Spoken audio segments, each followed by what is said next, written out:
Traditionally, tower defense games feature predefined towers. In Augmented, however, it works a little differently. Augmented gives more room for creativity and encourages players to think of clever combos.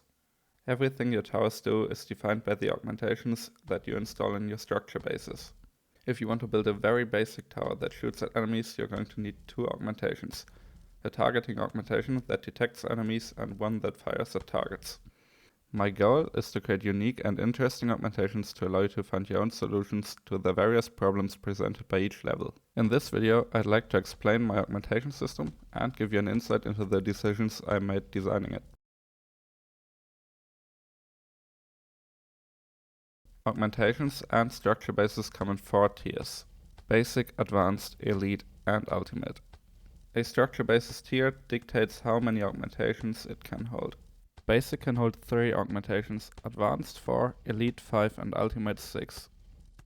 You will unlock these tiers gradually as to not overwhelm new players by presenting too many choices.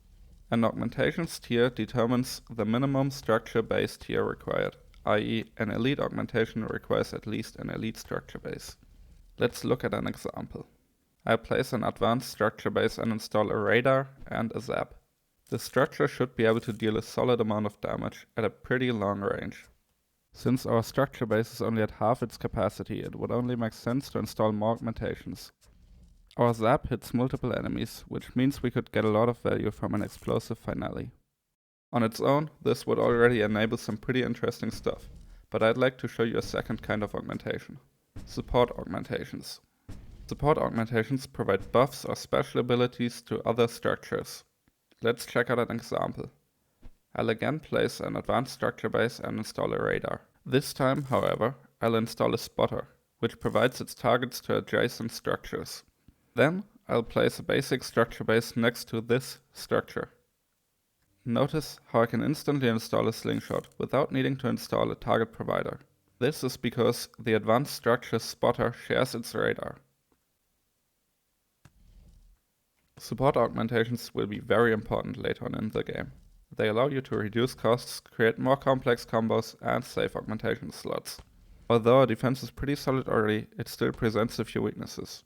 Flying enemies, for example, would be able to freely move past our defenses undetected. Fortunately, that is an easy fix. Let's open our advanced structure and install a bird's eye. Now that you've seen a few augmentations, I'll explain how I designed the augmentation system. I'll try my best to keep this explanation simple for non-technical viewers. Structures and augmentations rely heavily on events. You can think of events as messages. Whenever the structure changes, it sends a message to its augmentations. A message from a structure could be, "Yo, there's a new augmentation in town," or "Boys, we've lost an augmentation." The augmentations receiving these messages can decide what to do with that information. Let's say we've got an advanced structure base and install an eye. Because no augmentation was installed prior to the eye, no message is sent. If we now install a slingshot, the structure will inform the eye that a new augmentation has been installed. Upon installation, the slingshot will look for a target provider, which it finds. If we install a poison, a message will be sent to both the eye and the slingshot. The eye will ignore all messages because it has no dependencies.